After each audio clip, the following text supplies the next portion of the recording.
Hi, I'm Angee. And I'm Jaime. Taking care of our mental health is the key to happiness. But even the best therapists sometimes lose their keys. Join us for Therapeutic Happy Hour as we address the absurdities of life's daily expectations as best friends, mothers, and yes, even therapists. Welcome to The Shrink Show.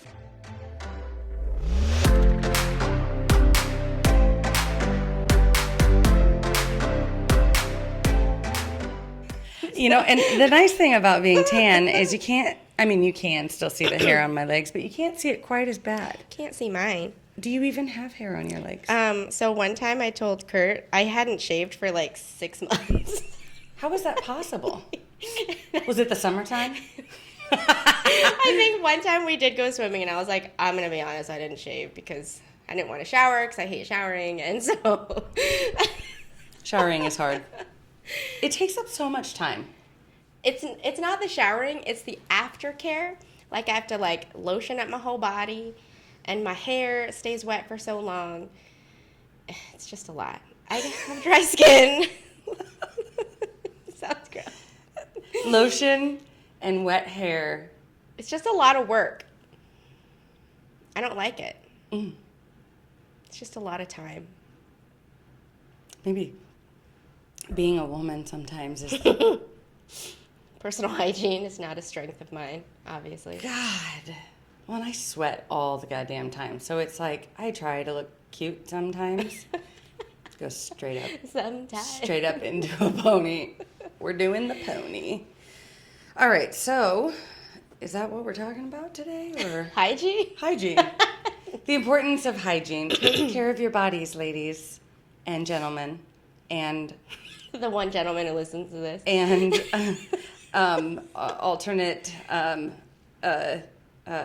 my God, I'm a fucking social worker. People? No, like they, them, not ladies and gentlemen, but... Audience? Those who identify as they or them. Well, just non-binary? Non-binary, thank you. Yeah. Couldn't fucking think of the word. It's, you know what? I'm just going to go ahead and throw this out there. There are so Let's many... just cut all of this out. There are so many... I'm just going to say that. That's all right. There are so many fucking acronyms and, this is, politically correct and this isn't. And don't say that anymore because that's not allowed or that's offensive. This used to be offensive, but it's not offensive anymore. And we're reclaiming it. So we're going to say that. And I'm here for it, but also, if you could give me an instruction list, I would also follow it. I just need a little help. I think for me, I already have so much going on in my brain that it's very difficult for me to not unintentionally offend, which I could have possibly just done by not remembering non-binary. Because I can't remember everything, all of those things, especially when they're constantly changing. Yeah. You're doing a good job. You tried. Thanks. I feel like the effort is mostly what people are looking for. Remember how I always tell you, I'm there's a difference between when people are asking because they feel entitled to know or asking because they're trying to learn. It's true. That's so true. If the intention is there, I truly end up forgiving. If the intention is not there, I will hurt you with my words. Well, and also, I do kind of feel like you have to be forgiving because it is so difficult to follow. Mm-hmm. Even the conversations that I have with my kids about, people who identify outside of their perceived gender or identify as they, it's such an interesting conversation to be because my son, he 8, I guess we're just rolling with this at this point. I'm just going to follow. Yeah. I'm here with you. My son, who's 8, I just picked him up from camp the other day, and it's a theater camp, and he said, Mom, I have, one of my teachers, is a they, and he likes to be called they, but he's a he. And it was interesting to see how that conversation, it was like, well, we don't say he then if they're a they. Yeah. And Finnegan's like, right. So they were walking in the room and then he said, and it just so tough. Interchanging. Yeah, it's so hard even for our kids that are innocent to follow. But it sounds like he was also piecing it together because it was brand new information. Yeah. See, mine are littler, so you want to know what I do? Yes. Is when we play with things, I'll always be like, I'll ask like, oh, like, what's your bear's name? And I'll be like, is your bear a he or a she? I don't say they, I suppose, but it's also because they're 4. So she doesn't quite like understand even the difference quite yet. Well, I don't even think you fully understand pronouns most of the time. I do. I call my husband and stepson a girl all the time. You've been living in this non-binary world from birth. I've called my husband. I'm like, oh yeah, get it, girl. Or even you'll refer to people outside of even their identified gender, just in conversation, not intentionally. Oh yeah, I always do it wrong. But like, your always husband like, Joel, Angee. she just came in and I know, it's hard. Pronouns are hard, They are. I've said that since you've known me. You have. I've always like pronouns, man. They are hard. And I'm not. And I've said it before pronouns were a thing. I know, and I love it because I time travel. I totally use this with my kids. Whenever we're having that discussion, I'm always like, you say that? Pronouns are hard. Like my friend Jamie says. In the words, pronouns are hard. In the wise words of Jamie, pronouns, time travel. Yeah, see, ahead of my time. I've been saying it for like the past, how many years? Well, how long? 13, how long 14, have we known 15? Each other? Didn't we do this the other day? I want to say we should learn. 17 years? When did 15? we meet? 17? You were 19. You were 19. I was 19.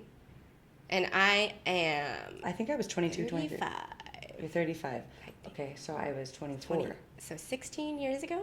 Mm-hmm. Wow. A whole, driver's license ago. Okay. Huh. Fascinating.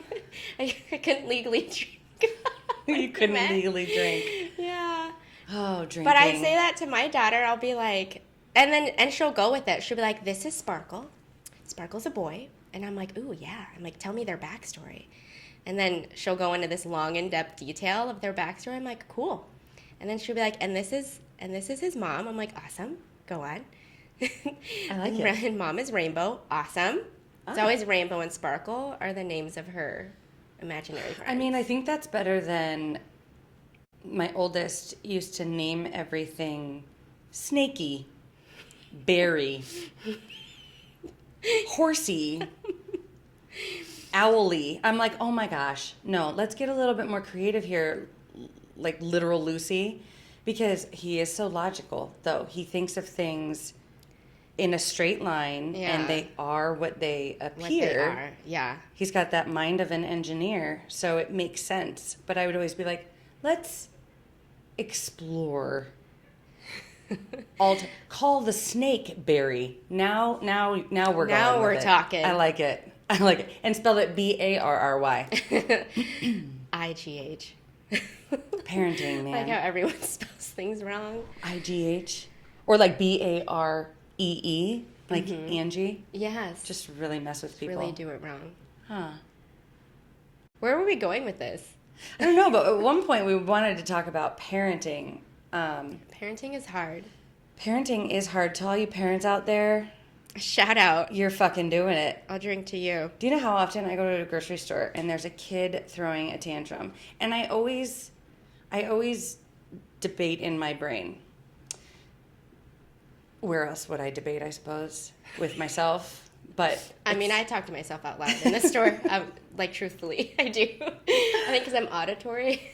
So that's how I talk. I'll be like, okay, I need to go get it. Do you always have like the Bluetooth in your No, ear I just don't. so people think that you're actually talking to somebody? No, I don't have any anythings because headphones are worthless to me. So. Oh, well. But in your one ear, your right ear. Yeah, but then I can't hear other things like my children that I. I just realized that I run over I feel with like my we're sitting cart. on the wrong side then. I should have said. I'm on the right side. Oh no, it's your left. See, I always remember left ear, and then I can't remember, is it your left ear that is deaf, or can you hear out of your left ear? I haven't classically trained you to be on the correct side of me yet. Well, I obviously remember left.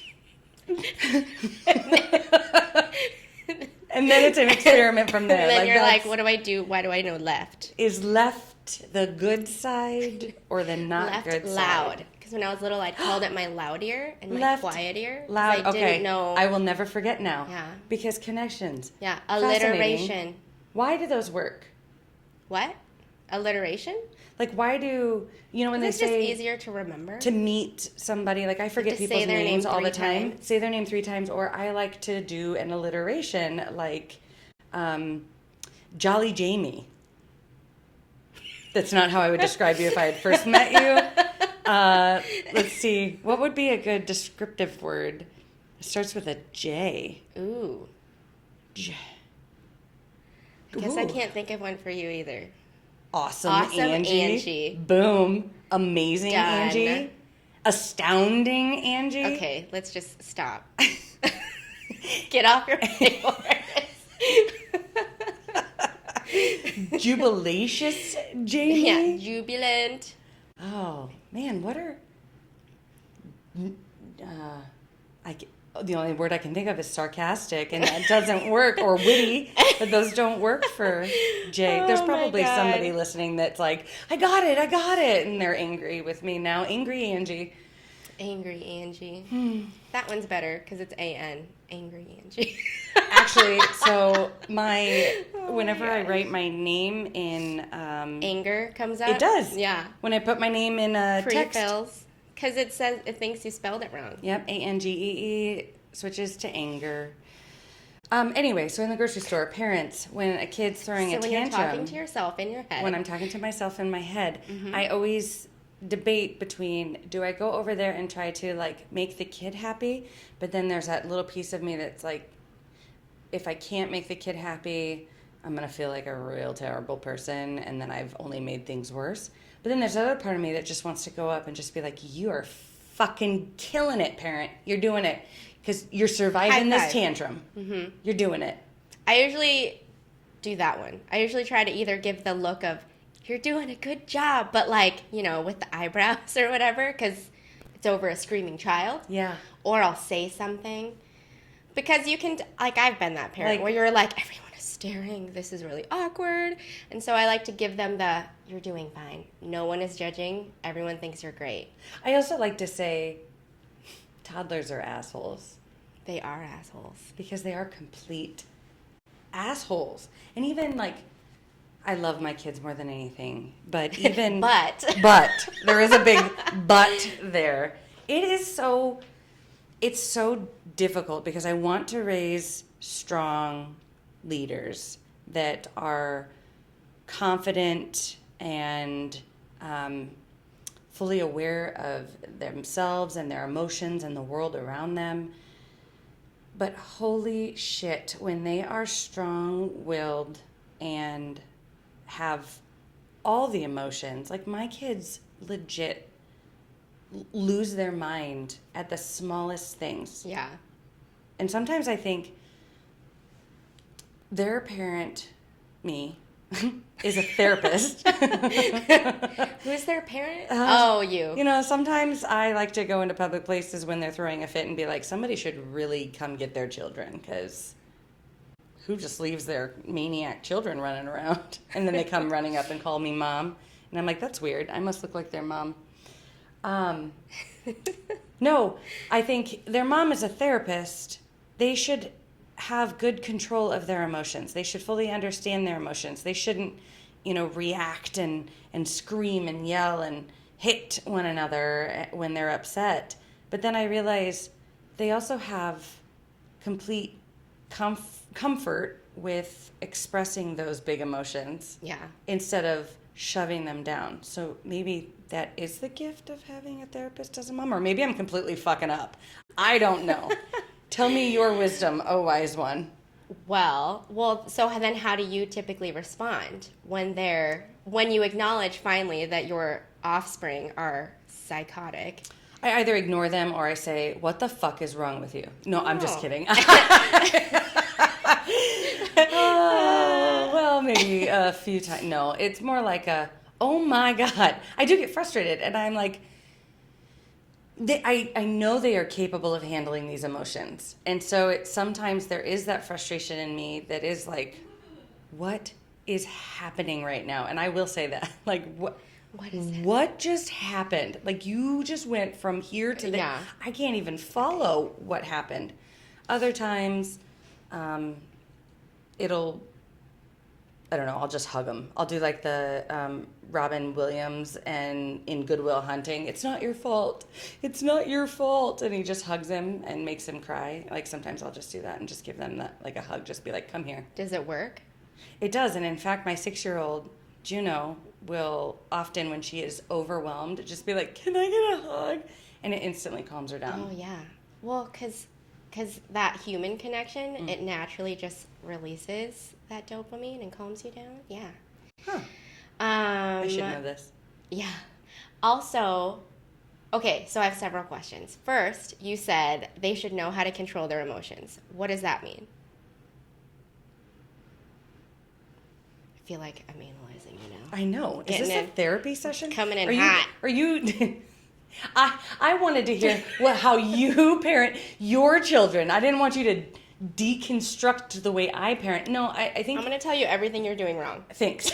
As a therapist. Good, because I obviously don't have anybody else telling me, like myself or my children or my husband. You don't leave like feedback cards. Okay, kids, end of the day. How'd mom do? How'd mom do? Mom's a complete shit show. Great. Okay. Work on that tomorrow. All right. Got it. Check. No, I think when I say they know it, I've seen them successfully navigate those uncomfortable emotions, those difficult emotions. But I also recognize that when they can't, oftentimes it's because they're tired or they're hungry, or for my daughter specifically, both of my girls, they both become overwhelmed when they are presented with too much stimuli. Whereas Beckett, my 15-year-old, is oblivious to it. Yeah, he tunes it out. Finnegan thrives in it, my 8-year-old. Yeah.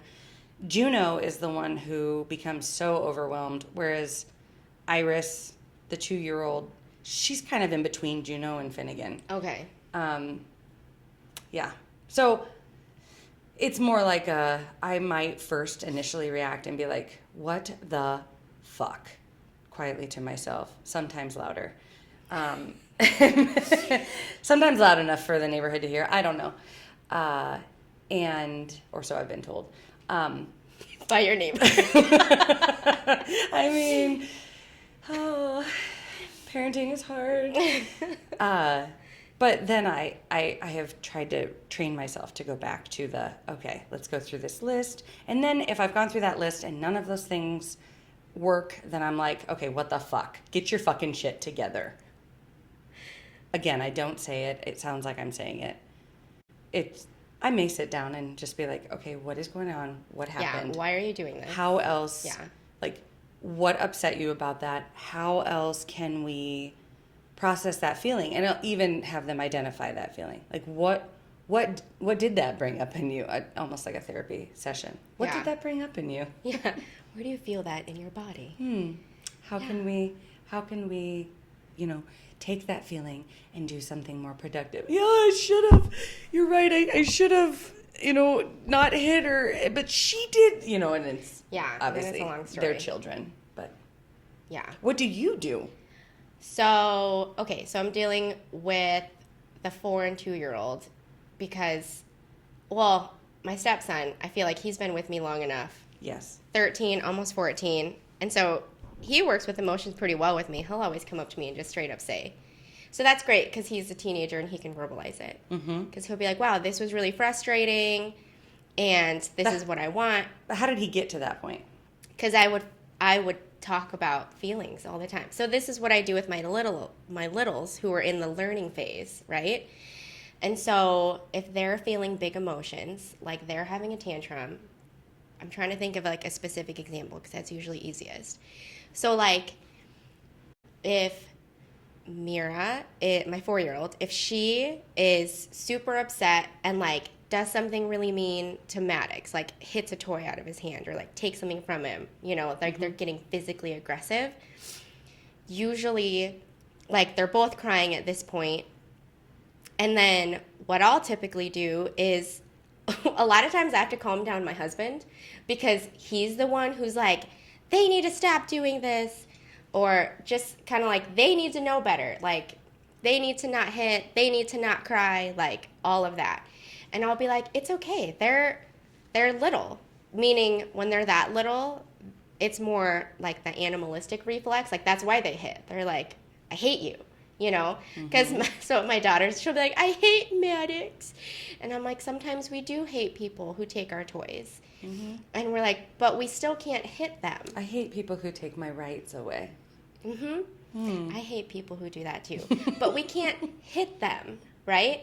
And so I mean, and so I'll have to kind of calm down my husband and explain they're hitting because it's like their knee-jerk reaction. They're not doing it because they're thinking I want to cause harm. They're just like, I want my toy back. It was a reflex.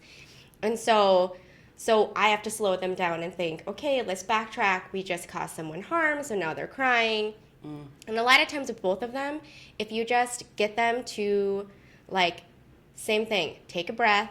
They both have gotten to a point where they'll both take, like, when they're upset, they will take a deep breath, and they'll be like, and they'll be like, and then they'll come to me, or I'll already be there, I guess, and with either one of them, I can just hold them and say, it's okay, we can feel angry, and you're safe to feel angry, and I'll be right here if you want to be angry with me, or if you want me to go and you want to be angry alone. But usually I'll do that because sometimes my daughter, she'll definitely just want to be in a tiff, like she'll want to just be raging to be mad. And then I'll be like, okay, I'll let you be angry, that's fine. But we're going to remove ourselves so we don't get hurt anymore. Like, she doesn't keep throwing something or, like, hurting us. And then, but because she's allowed to be angry. And I remember when I was her age, like, and when I was little in general, like, I would be so mad. But I was raised in the household where, like, you know, stop doing that. Like, just stop it. And so I would have to stuff it in, and I would just be, like, boiling, like, shaking. But I couldn't ever get it out. And so with her, I'm like, yeah, girl, you can get it out. But I'm not going to get hurt while you are hurting me. So yeah. I'm just going to take Maddox, and we'll let you be angry. You're allowed to be angry. And if you want a hug or blah, blah, blah. And usually by the end of it, she'll want a hug. I mean, they don't always apologize. I'm not really stressed out about the apology side of it because I don't think anyone truly knows how to apologize correctly. And I think the bigger thing is let's just, we can move forward. You know, you can calm down and go, because usually what they'll end up doing is giving whatever it is that the other one took from them. And I've gotten, like, they've gotten so used to it, a lot of times when they're, like, you know, reaching for the toy and trying to take it from the other one, I'll be like, they'll give it to you as soon as they're done with it. And it's really hard to wait. It's so frustrating to wait for that toy because they'll be like, ah, like trying to claw after it, and I'm like literally holding them back, and I'm like, I know it's so frustrating to wait, but Mira will give it to you when she's done. And usually when I say that, Mira will be like, I'm all done as soon as I say that, and she'll give it to the freaking out child. I think that's so good to allow that space, and perhaps that's something that parents, you know, thinking about parents back in the day, it was, you know, you back in the day. Well, like thinking about my parents, they were raised by a generation that had to look a certain way, had to act a certain way. You know, your 1950s housewife who could have been dying inside but had to smile and bring over her ambrosia salad to your function, right, and she could, looking to the nines, right, and looking spectacular whether she feels like shit or not, didn't matter. And so you had to stuff in those emotions. So you have that generation who was raising the generation above me, Right. who then was raising my generation. Yeah. And it's like this trickle down of you control your emotions because Right. proper. Or it's not control. You hide this list of emotions. Because you need to look proper. Because you're not allowed to show those ones. And so that's why... It's that vulnerability. Like my mom and dad, for instance, they weren't comfortable when I demonstrated those emotions. Right. And so I, out of getting in trouble, learned, okay, I just don't show those ones. Because then they weren't comfortable showing those emotions for themselves either. Right. So maybe that's the key to You have to clean up parenting. your own emotions. Really. Because typically, I think I've asked you this before, the emotions that your kids show and you get the most uncomfortable, are they the emotions that you are comfortable demonstrating as well? Oh, I'm comfortable demonstrating all the emotions. Now, it's the guilt that I might feel. And I think that might be... But that's what I mean. Because why would you feel... Like, guilt implies you've done something wrong. But is there something wrong with having anger or having sadness? No, not inherently. But when you call somebody that you love a name or say something harmful, Yeah. that's where, I've really grown through that. But I'm a Scorpio, and I like if you, it takes me a while to get to that rage point, but when I get there, I know exactly what to say to sting you. Like a scorpion? I really do. I know exactly how to hurt you, and then my ADHD comes into play, so then my impulsivity, and so I think it's a lot of that impulsive anger and... But what got you to that point? Like, what gets you to a breaking point? It's the buildup of something, because you're not processing that like, just like with my kids, they're not slowing down before that reflex of hitting is happening. So it's like, what was the buildup that got you to that place in the first place? Like with my kids? Just within you too. The stinger. You know what I mean? Because it's like, it's not like just like you went from 0 to 60 because of one thing. It's like it was a buildup of something. It usually is. And I think for me as a parent, it's the overwhelming responsibilities of just life in fucking general. It's, thinking, okay, well, I got to make sure that this kid has their lunch packed for school, and this kid is wearing this color because it's this color week, and this kid has an after school program thing that I have to be prepared for, and then I also have to make sure that they're all showered the night before, and that they're all ready to go in the morning, and that we're not running late, and that the baby doesn't end up shitting all over herself, and then I have to give her a little rinse off, and then I have to go to work, and then I do all the things at work, and then I have to pick everybody up and come home, and luckily Joel makes dinner, so I don't usually have to worry about that. Joel's got dinner. He's got dinner, thank the fucking God, because I can't do dinner. And you know what dinner is for me? It is frozen PB&Js that I take literally out of the freezer, and I throw on the driveway where the sun can warm them up, and dinner will be served in 15 to 20 minutes, folks. That's dinner. Go grab a bag of chips, your PB&J, we're golden. And my kids know. But they probably like it. But even all of that, and then it's like my job is at a school with behavioral kids, and it is go, go, go, go, go. Right, I don't nonstop. have a moment to think. And so I think a lot of the times my reactions to my kids are... transference. I don't have a fucking second to think, and I can't even take on the shit that you're showing me right now. But that's what I mean. It's transference from your crappy day. Because that's usually mine. And it doesn't usually have to be a crappy day, just a busy... nonstop overwhelming... it wasn't even a bad day, but just busy, and like a lot internally. Because that's when, I think I texted you, I'm like, about the topic today. Because that's when I know when I have a short fuse with my kids, it's because of stuff that's going wrong in my life that like if it's all my background business stuff. I'm like, oh my gosh, I need to like update my website. I need to update this. There's so many little things. I need to create this one program. We need to figure out what we're doing with this podcast because we really don't know what we're doing still. And so I'm like thinking of all these questions and I'm behind on my to-do list.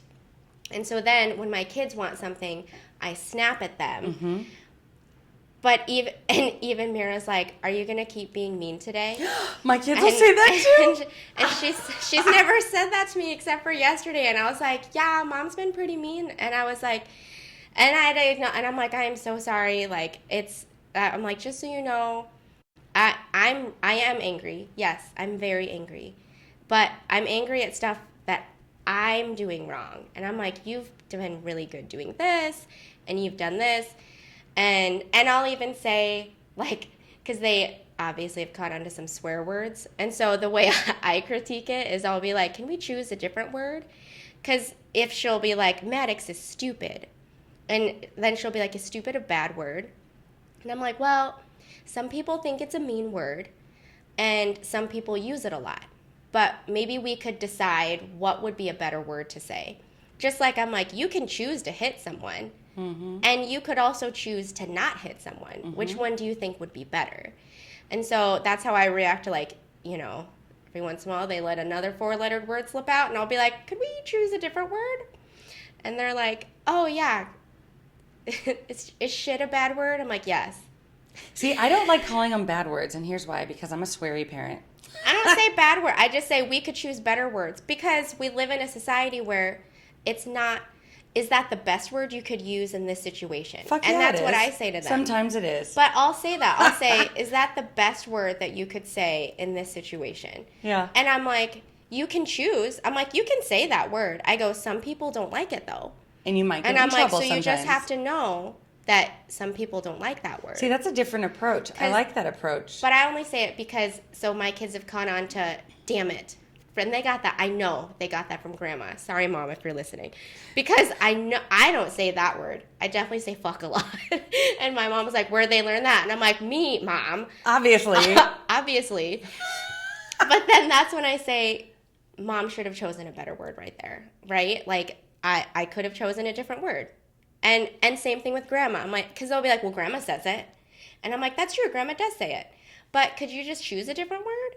So that's why I say it. I'm like, you don't just like hitting, you know? I think it's good. Like, yeah, you do want to hit away a person who is being mean to you. You don't want to say don't ever hit, right? But it's like, can you choose to do that? Is that the right choice in this particular situation? I needed to fucking hit her. Yeah.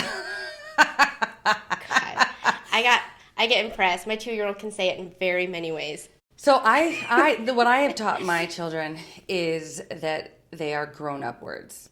Just like grown-up drinks, my kids have, they know Mom's juice. Mom, can I drink this? Because I have a mug that I use for water, and I also use it for gin. And they have to ask, and I can say, no, there's a grown-up drink in there. But even soda is considered a grown-up drink in our household because I don't want my kids to really have soda. Yeah. They do not need any more sugar, which is funny because they eat candy left and fucking right. So, so you move it from one. It's not like I'm winning at parenting, but I say grown-up word because, you know, I want them to understand that they're not bad. Like, I don't want them to perceive me as bad because I say fuck a lot. And that's why I'm like, yeah, Mom said it. And I'm like, I could have chosen a different word. Because, I mean, usually I could. I'm like, I could have chosen a different word. Because usually I swear out of rage. And so I'll get to a place where I'm like, oh, yeah, if I'm swearing more often, it's because I'm taking it out on the wrong place. I should really be settling down. And so that's why I'm like, yeah, I could have chosen a different word. No big deal. But same thing. I don't want to say, oh, that's a bad word. I'm like, that's a word. Everyone can say it. Mm-hmm. Because just like I can't say you can't say it because they can. That's why I never say that. I'm like, so you can say it because I'll say that to them. I'm like, you can say that. You can do whatever the fuck you want. But some people get upset or their feelings get hurt if you say that word. And so I'm just like, you know, you can be mean to someone. You can not share your toys with them. You can choose to do that. But you might upset some folks. Yeah, but you might not have a friend to play with. Which that's fine. There are some kids that don't really care and they kind of Yeah. prefer to be by themselves and do their own thing. Yeah. So that's why I've just put it, you can choose. Just know grandma might be upset. if you're just spouting off the F-bomb. You know what's really funny though is like my kids, they truly do not use curse words very often. It's very rare that I've ever heard them like in their entire life. Yeah. And I find that ironic because I shit you not, I cuss on a regular basis all the time. My kids are literally like in my vicinity. I don't understand why they like me so much because I'm like, when I was your age, I was in my fucking room playing with my Barbies by myself. Yeah. I was not literally on top of my parents in whatever room. Like I will get up. We will all be outside. I will get up to go to the bathroom and I will walk out of the bathroom and all of them, except for the oldest, are right there. Mom, hey, I wanted to show you this. Yeah. Jesus fucking Christ, you couldn't wait till I fucking got outside? And I will legit say that sentence. And yet they don't cuss. Oh my gosh. But neighbor kids or any other kids will come over and then all of a sudden they'll start saying a swear word here and there at like daycare. Yeah. And my neighbor will be like, they learned it from watching you, Angie. They learned it from watching you. And I'm like, well, fucking grown-up words. Sorry. Teach them what grown-up words are. They have a choice. They made their choice. But they did. If you think about it, when we make something less enticing, like anger, I can feel anger. Yeah. It's not this secret thing. Yeah. I can talk about sex. It's not this secretive thing. Yeah. I can hear cuss words. It's just a word. It's not a secretive thing. It's becoming part of that natural conversation. And so you're not as eager to like it. You don't need that rebellious streak. Because I feel like all kids have this like, ooh, what shouldn't I do? Yeah, or bad, yeah. Or this rebellious like, oh, I need to... like this Mom said not to open that door. What's behind that door? What's behind that door? Yep. What's behind that door? And they can't get it out of their brain. Yeah. So by destigmatizing demystifying it too. Yeah. So it's not put up on this pedestal of like I can't feel angry. And then there's no shame attached to it. Yeah. Like with sex. No shame. We have age appropriate sex conversations with our kids to the point that Juno, it used to be my favorite she would be like 2 or 3 years old. And, we taught her that her part is called vagina and Finnegan has a penis. And she'd be like, Mommy, my gina hurts. She would emphasize it so intensely. Yeah. Gina. She couldn't say vagina. So it was my gina. And she would say it around people that maybe we wouldn't hang out with quite so often. And they'd kind of look at me weird like, did she just... But they wouldn't ask. Yeah. And it was fun to kind of see people's reactions, especially in like grocery stores. My gina itches. Well, homegirl, you need to go to the bathroom then. Yeah.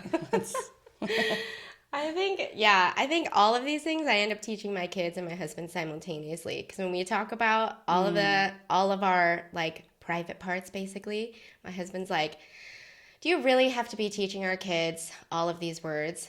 And he's like, it's just really uncomfortable when I'm giving the kids a bath and they're like, I'm washing my penis. I'm washing my vagina. But why is that uncomfortable? And I'll say that. I'll be like, why does that make you uncomfortable? That's correct. It's the correct term. And then I talk. Do you not call your knee vulva, your knee? And then she's like, oh, so it's your vulva and your vagina. And then I'm like, well, some people call it both. And then I also am slowly integrating all the slang terms too, because I'm like, sometimes people will call it this, sometimes people will call it this, because I'm like, you're gonna hear it somewhere, and I'd rather you not be shocked. Well, and they say sex talks happen, and this was a while ago, so the statistic or the facts may have changed. But when I worked at a child advocacy center, we were told that 3rd grade is when you start having those conversations with your peers. And in my opinion, I don't want my kids finding out from their peers Right. about their body parts or about what sex is or about what is. Well, and I mean, my kids are too at the age where, I mean, I know your kids have been going to daycare much longer than mine, but when they've started to go, you know, to the little preschool programs and like they're going to the little summer school thing, and I want them to be able to verbalize to me if someone touched their penis, Right. or vagina, or vulva, Or vulva. and so I'm like, Is that a requirement to say vulva? I like to say it like you have that. to say vagina, vulva. Yeah, I don't. She doesn't say it that way, and I don't say it that way normally. I feel like that's how you should teach it. Like it has to be with different intonations. Is it your vagina or your vulva? Like it's like as low as I can get with my high pitched voice. Like also almost seductive. You like that? Vulva. I think we should do it. Too bad. I was like, let's put on a shirt, but you can't. It's audio. We could. Ooh. So you have to push the button and then it says it. Vulva. You know, you could push it. Or when we make our mugs, they could say vulva. Oh, but it's just the word. It's not. That's what I meant. Wow, Damn did you it. just get that? I'm sorry. I'm a little slow on the uptake sometimes. I'm following. I follow. I get there. I know, get there. You get there. I just might be twirling along the way. Alternate route. I might twirl, do a detour. couple cartwheels, but I'll gosh. get there. I will get there. I think what what this all circles back to is a lot of what or how we parent, or at least how I know I parent, is I am trying to clean up however or whatever is a trigger for me, like showing anger. You know, seeing my kid have a meltdown, because that is what was taught to me, was stop it. You know, just don't cry. Quit doing that. Mm-hmm. My husband, what he does is, I'll yell at him. I'm like, you always try to tickle away the sadness, because he'll see the kid crying, you know, even a real or fake cry. Because he wants to fix it. And he'll run up to him and tickle him, and he'll be like, yeah, but they're happy now. And I'm like, are they happy, or did you just, like, did they physically react to you tickling them? That's a good point. And so I'll always say, quit tickling away whatever they're feeling. And, like, and he gets it now, because he's seen me de-escalate their feelings. What a great sentence, though. Don't tickle away the sadness. Yeah. And that's really something. Because he's uncomfortable when his kids are sad. But that's, if you think of that as on the broader scale, how often do we do that? How often, I can't tell you how many times I interact with friends or family members or colleagues, and, you know, you'll see something start to well up inside of them, and they'll be like, but I can't cry right now. And I'll always say, but why? Well, because this isn't the okay, are you going to let it out later then? Yeah. And they're like, yeah, no. Like this isn't, because that's true. Sometimes it isn't the place. Right. You can choose to swear or not in this moment. Right. But yeah, when are you going to? But that's, I think, what so often happens is we tickle away the sadness because we swallow it. We find something to distract our brain. We find something that makes us laugh. And then we don't revisit that sadness. And my husband does that, because then he's like, well, it's over now. And then if we don't, it wells up. And then it does come out in those explosive ways. Yeah. And that's, it'll come out at some point. And that's why all my clients see me, is because we're cleaning up all this childhood stuff. I think that's truly, all my clients are how I parent my kids, because I'll hear hour after hour and session after session, like, I just wanted my mom to hold me and tell me it's okay. Or I wasn't wrong in crying because I was yelled at for crying. Or I was yelled at for hitting my sibling, for taking something, you know. And yeah, they probably were wrong, but it's the idea of, you just want them to know it's okay that you're having an emotional reaction. Because that's what my adult clients remember, is that they weren't safe to feel whatever it was that they were feeling. Oh my God, I'm thinking of all the ways that I have fucked up my children. Yeah. And I am. You're going to have to send them to me. I'm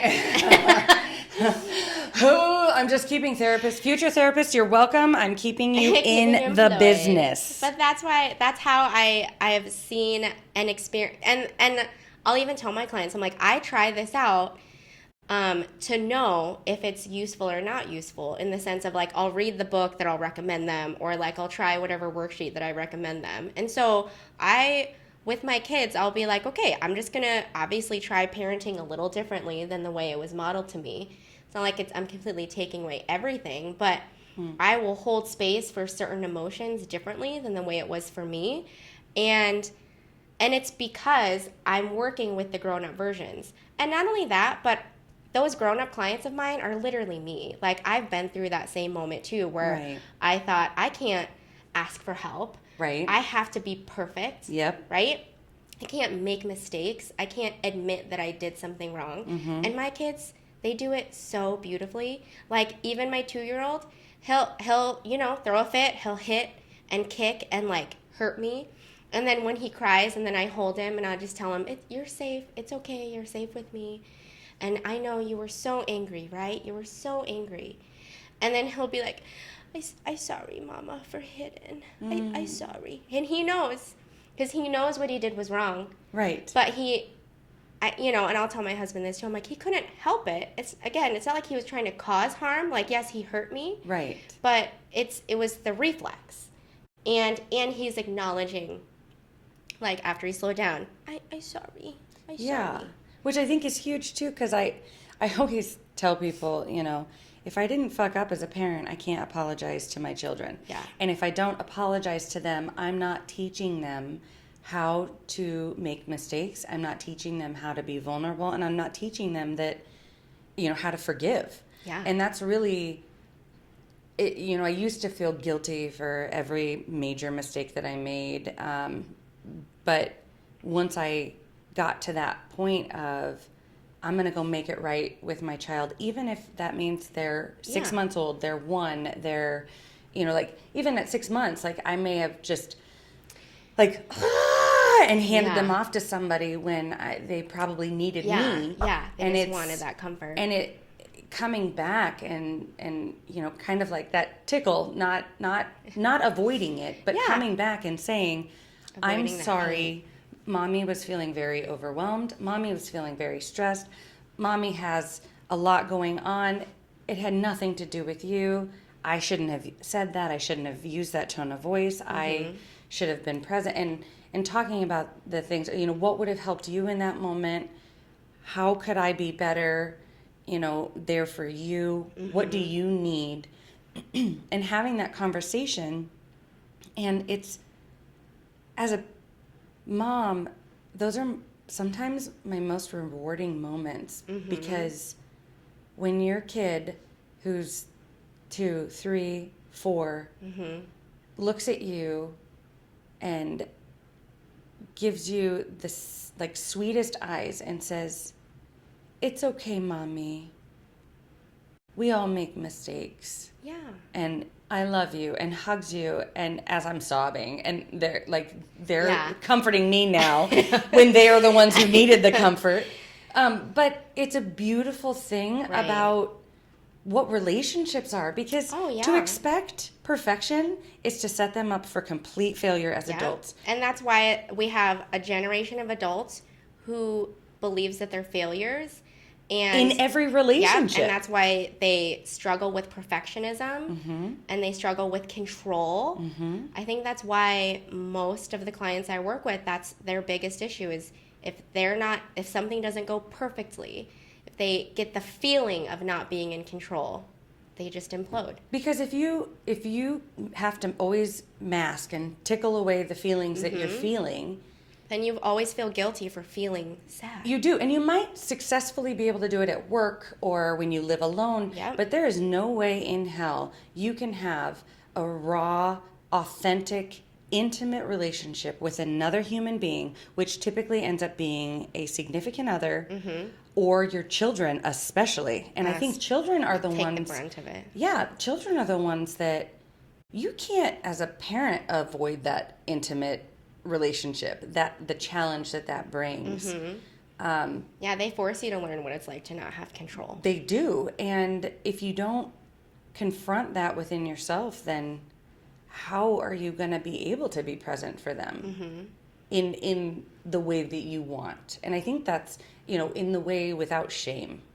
Because too often as moms and dads, we carry shame.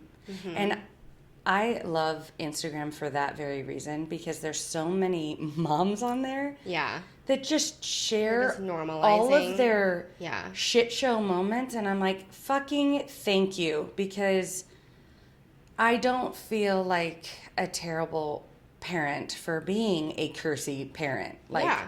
you know, that you have the people who judge you and you take that in and you're like, oh, fuck, maybe I do cuss too much. Like, but if I they're don't... judging, again, is that a reflection of something that they're going through? Right. Of what they believe? And my household looks works different. for them. And maybe that's exactly what their kids need. Yeah. Like, my kids... You know, what are they going to do when their kids encounter a kid like your kid who's just like, yeah, fuck it. Fuck. They're like, the kid said this today at the playground. They're going to be like, you're not allowed to hang out with them anymore. Yeah. And I'll be like, well, fuck it. Sorry. Oh my gosh. No, but, you know, we all have our gifts as parents. You obviously do a magnificently beautiful job of teaching your children how to confront those really big emotions. I do not do as great of a job. You demonstrate those big emotions. I sure do. I do a really great job of showing my kids how to make mistakes and fucking fly through life. No, actually. But I think what your kids learn is, and this is what I teach my clients too, is the art of forgiveness, meaning you don't need the person to necessarily apologize in order to forgive them. Right. Because it sounds like your kids come up to you already forgiving you. Yes. You know, like, wow, mom's kind of a shit show right now. So we love you. my kids will be prepared to handle any emotion. Yeah, but that's what I mean is they can also hold space with the fact that you Yes. demonstrate those emotions, and they can forgive you regardless. And that's the biggest thing too is, you know, when we were talking about, I was thinking when we were talking about with both of our kids, that idea of how we say, oh, like, then they say they're sorry, blah, blah, blah. And that's another thing that I don't stress with my kids is you have to say you're sorry to them, because a forced apology is never genuine, you know, and as we know as grown-ups, not everyone apologizes. Mm-hmm. Not everyone genuinely is sorry when they even say they're sorry. Mm-hmm. The biggest step is actually forgiveness, because that is a gift that you give to yourself, saying, I forgive you. It has nothing to do with you, but for some reason, again, I think, at least I was always taught the opposite, like, you know, you don't forgive, or, you know, forgive and forget. And it's, no, I'm just going to decide, wow, mom was having a rough day. That's not a reflection on me. I'm going to make sure she's okay because I love her, but I'm not going to carry that around. And forgiveness isn't isn't think forgetting. It really is. No, and I think that's it isn't. one of the misconceptions as well is people think, in order to forgive, I have to forget. No, you don't. Forgiveness is simply letting go of the emotional attachment to whatever it was that happened. Someone had, it's a quote, and I can't remember by whom, but it's, you know, harboring unforgiveness is like swallowing poison and hoping the other person will die. Yes. And 100%. Even my husband, you know, there's been times in our relationship that I've done things that he is so angry about that he doesn't feel he can come back from. And they come up, you know, over the years. And I'll be like, what the fuck? Like, I have apologized. I have, you know, asked what I can do to make it right. I have done everything except for turn back time and change and fix it. What happened. Someday you'll do that. Right. Someday when we get our time machine after we get our millions, which was supposed to happen last week, but you know what? It's fine. Time is irrelevant.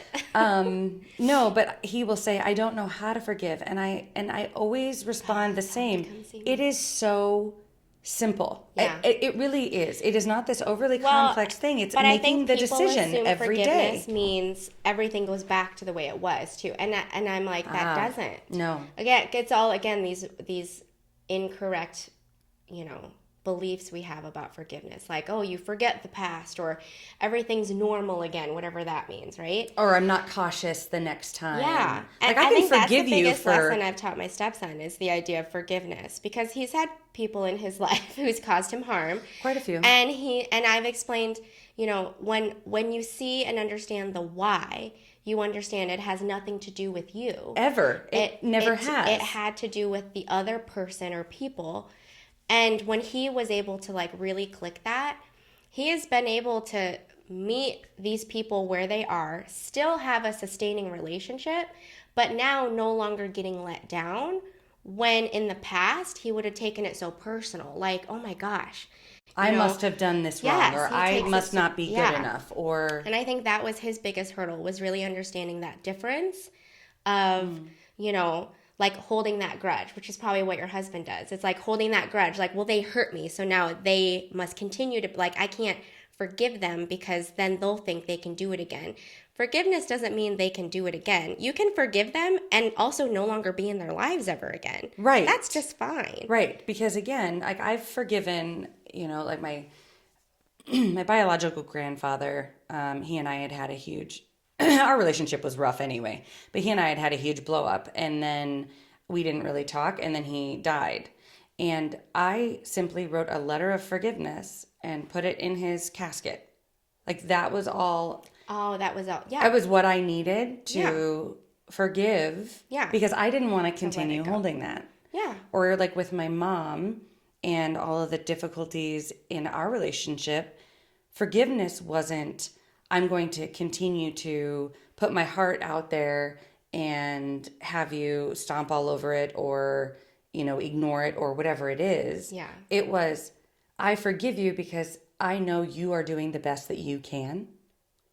And like you said, it has nothing to do with me. Yeah. But sometimes we just think it did. It's, or we think, if I forgive you, you're going to do this to me again.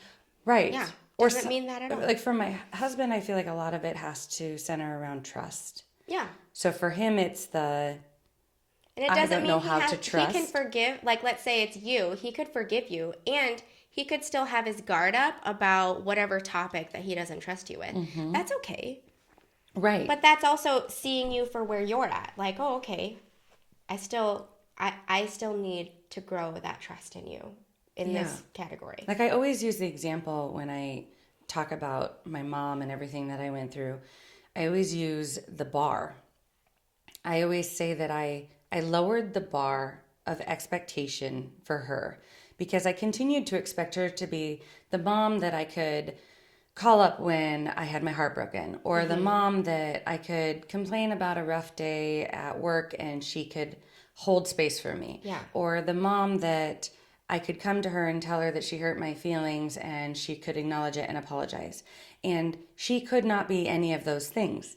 Yeah, and so I was consistently let down. Mm-hmm. And by forgiving her and lowering that bar, and not lowering it because she wasn't worthy of reaching it, but lowering it because I needed to allow her to be the mom that she could be. Mm-hmm. And by allowing her to be that mom, I then was free to notice the gifts and the qualities within her that I hadn't seen before. Yeah, that were good. That were beautiful. That, you know, she would give a homeless person the shoes off of her feet because she doesn't have to walk as much as they do. Mm-hmm. And, you know, she would spend all of her money on snacks and knickknacks for all the folks at the group home she's living at. Yeah. Because they don't have a lot of money, and because they are living off Medicaid and Medicare. Yeah. And,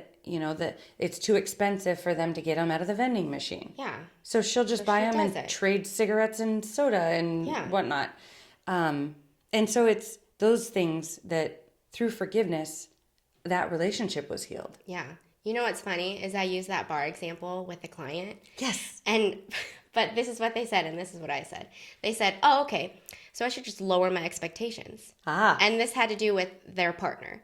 And I was like, okay. I go, no, you're not hearing me. I'm like, no. Let me backpedal a little bit. And I was like, it's not lowering your expectations. It's seeing your partner for who they are. Yes. Meaning, what is it that they are offering you? Because my client was so focused on, this is what they're doing wrong. This is what they're doing wrong. I wish they could do this. I wish they could do this. Sometimes they do this, but if they did it more, it would be better. And I'm like, all of those are valid. 100%. You should want all of those things. I'm not saying that you're 100% right, though, or that your partner is 100% right. I am saying, what is it that your partner is capable of doing? Right. And does that match? Like, then we can talk about, is that sustainable? But it's the idea of, if you keep waiting for your partner to be way up here with this laundry list of things, Yeah. but truly, if any objective person were to see your partner only delivers about like 10 steps lower, either you have to see that works for me, or you need to see them for who they are, not who you wish they will be. And so when I showed them that like 10 step lower, like, it doesn't mean you're lowering expectations. It means this level might be somebody's way up here. Right. This might be like, let's say someone else dates your partner and they're like, oh, wow, like I have always wanted someone who didn't care about this, didn't care about that. Mm-hmm. Whereas you wish they cared about those things. Right. That's the difference. Oh. And so, because I like that bar example, and I was like, that's a valid argument, client. Lower your bar. But I go, or are you just trying to get someone to fit into your bar of expectations? And I like how you were able to put that into, maybe that means that you have to move on. Yeah. Because how often do we get into relationships you try to squeeze them into your... Well, and not only that, but so many times I hear people say, well, I know what they are capable of, or I know who they can be. Mm-hmm. And so because they did it once, or even, I think they can because they promised. Right. Yes, instead always of that. Just they being with who they are. My grandma, honestly, growing up, gave me incredible relationship advice, and I don't even know if she understands the power that this held for me, but it was, I don't care who you love, just love whoever. So I knew that I could love anyone, didn't matter who, didn't matter what gender.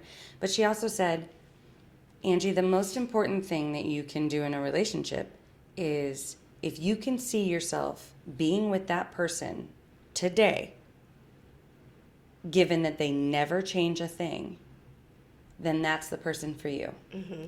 Because if you can only see yourself with that person once they become who you hope or think they can be, then you are banking a relationship on the fact that they will change. Mm-hmm. And what do we know about that? Not a lot of people are eagerly fucking knocking down doors to be like, change me, fix me. Yeah. I mean, tell me what to do. Even in therapy, how resistant are we to change? Because even when we're going there asking for change. Even as fucking therapists, how resistant are we to change? I'm like, I'm gonna fucking fuck, cuss, fucking fuck all the time. Fuck. But even that makes me think, going back to where we even got started, was with our kids. This is the same thing. When we can see our children for who they are, rather than who we, like, the 1950s moms want their kids to be perceived as. Until I can see my children exactly for who they are and exactly for what they can give to me, give to the world, how they process emotions, how they problem solve, until I'm just like, God, why can't they just do this? I wish they would just stop throwing fits every time. Like my daughter, every time we try to brush her hair, it's as if we are murdering her. Slowly. Have you gotten the no tears? Have you tried the no tears brush? Yes. I have. She has so much spray in her hair. It's like greasy, like so much like leave-in conditioner that in my mind it shouldn't hurt. But who am I to tell her what her pain is, right? Yeah.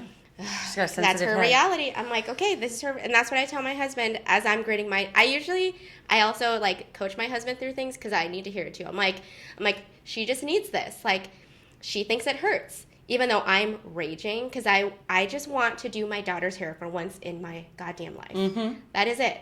Is that too much asked for? Okay, I just want to braid her hair. You know what? Or you can just have some short hair, Mira. I threaten that a lot when I get a little crazy. I'm like, I'm going to cut it short like your brothers. And then I'm also in the back of my head like, this is the way she wants her hair. Like, is this really something you need to be like dying on right now? Like, is this the hill you really want to be dying on? Because again, is this the box that I wanted to have a daughter to do her hair? Right. Settle down there, Jamie. Like, and so why do I need my kids to fulfill this box of when I can't control them because I wanted them to be calm in the store? Mm-hmm. Okay, so they're a little like crazy. Usually when I meet them where they're at, I'm like, sweet, let's run as fast as we can to go pick up that bread. and then we book it and race, and then they're usually good when you play the game to what they're good at. Yeah. I haven't tried the racing. I usually just let them throw the tantrum, and then when people walk by, I'm like, yeah, sorry, Tuesdays are hard. Just Tuesdays, though. Yeah. Or Wednesday through Monday, delights. Tuesdays, rough. Or I'll comment on, like, they're out of her fruit snacks. I mean, I'd be pissed too. And that's true. I would be. Because that's what I usually tell my husband too, and even myself when I am verbalizing it to my kids. I'm like, yeah, you're allowed to be mad. Like, I'm disappointed. Now, I wouldn't throw myself on the ground and scream about it, but that's just, if you want to be that mad, do it, girlfriend. Have you ever videotaped them when they're tantruming? Yeah, usually they'll yell. My daughter will be like, "Quit videoing They me! do. They hate it. Stop it!" They hate it so much. But then what's funny is Maddox will be like, Maddox mad. I want to see Maddox mad. So he'll ask to see pictures of him pouting. That's funny. So he thinks it's funny, but then because he's raised by a therapist mom. Well, like he started like half day, 1 day a week at like daycare in the summer. Mm-hmm. And he's, the outgoing one, so I knew he would love it. So it was his first day and he had his little lunchbox and he was all excited. And he didn't want to, I wanted to take their picture because, like a little mom stamp. And so he was like, no. And he's like, he wanted to get in the car and get buckled. He's like, I want to go to school. He was so excited. And we're in line to drop off at the teachers. All the kids, because there are two. Every kid is bawling, sweating, bawling. And my son's just like all excited. And then he slowly, his smile slowly going, like, should I be worried? Like, his face looked at me like... Do they know something I don't know? Yeah, that's exact. He looked at me like, should I be crying? Because he was ecstatic. And so I picked him up, and I was like, how was school? And he goes, friend's sad. And that's all. He'll just be like, friend's sad. It's okay. It's okay, friend's sad. Because he can hold space for when his friends are sad. Because whenever he sees, if a neighbor kid falls and gets hurt, he'll be like, oh, sad. So I think that's why he likes to look at pictures of, sad. Because he'll be like, oh, sad. Oh. Because that's his gift. Because he can just pick up on it. He'll be like, oh, they sad. Or if there's, something scary that happens in, a movie where they jump out, he'll be like, oh, scary. Yeah. He likes to do that, too. Oh, scary. Iris does that, too. She'll be like, scary monster. She'll always make the face. He'll go, spooky monster. That's what he says. Kids but I'm are like, funny. but it's good because I'm like, yeah, you identify those emotions, girlfriend. Well, fuck. Have him go with Iris because she started a new daycare and she cries every time I drop her off. I think he's just a naturally outgoing kid, though, so that's why he was ecstatic. Because Mira has been going to this. She went to the full preschool, 2 days a week last year, and then she goes to the summer half days as well. Mm-hmm. And she's just like, I don't want to go. But she also she's like, I want to be shy today. She's like, I don't want to see my friends. I don't want to do this. But she's naturally more shy. Mm-hmm. So I think it's just personality, too. Yeah, I guess that makes sense. Because Finnegan, I literally had to teach stranger danger to him. Yeah. And that's why I'm like, meet them where they're at. I'm like, okay, it's okay to be shy today. You still have to go to school. I'm physically leaving you there. Mm-hmm. But I'll be like, but you can be shy. And remember, you're safe because Mommy made sure it's safe. So same thing. Because I wish she was excited to go to school because I'm like, you have friends. I get reports that you like it. You played with these little friends. You tell me about them. Yeah. But that's why I'm like, okay, it's okay to be shy today. Yeah, Finnegan. Get in the car. Finnegan loves school. Juno, not so much. Yeah. Same thing. I think she just gets overwhelmed. Meet them where they're at. Yeah. I love it. Well, that was a good one. That was a good one. Hey, I hope that you guys enjoyed it. This is my mug. It has to do with you. Oh yeah, we forgot to read our mugs. Yeah, it does have to do with me. I know. It says, I do not spew profanities. I enunciate them clearly like a fucking lady. Like a fucking lady. This is yours. Oh yeah, that was my Mother's Day gift from my husband. Ooh. Yes. I thought you were going to say from your mom. Because it could have easily could have come from my mother.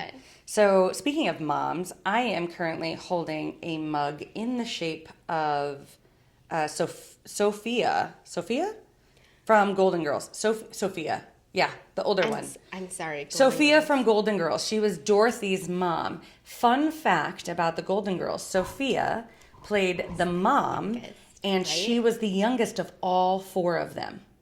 Dang, that is a fun fact. But I think maybe because she was little and they could put glasses on her and make her look old and frail, perhaps? I'm not sure. Probably because she was the littlest. And Dorothy, I just think it's hilarious that they put Dorothy as her daughter because Dorothy was a beast of a woman and Sophia maybe that's why they did was tiny. Like that's probably why they did funny to me. Anyway. We're going to need to watch a making of to figure out all these questions. Perhaps. Or answers. Okay, I think we did it. Rest in peace, Betty White. Bye. All right. Bye. If you think we're cool, or even if you don't, please like or subscribe so you'll stay up to date on all things The Shrink Show. Feel free to follow us on Instagram, Twitter, or Facebook at The Shrink Show. You can also visit our website at theshrinkshowpodcast.com to check out some of our merch, submit your episode topic requests, tell us a funny story, or even donate money or gin to the cause. Thank you for choosing to spend a portion of your life with us. And remember, don't take yourself too seriously. Life is all a giant shrink show. Side effects of listening to this podcast may include side aches or snorting from laughter, impromptu jazz hands, nodding in agreement even though you might be listening alone, an occasional "you said it, girl," and mild cases of existential dread. This podcast is strictly for entertainment and informative purposes only and is not intended or implied to diagnose, treat, or otherwise substitute for professional mental health, medical, legal, or other advice. Thank you.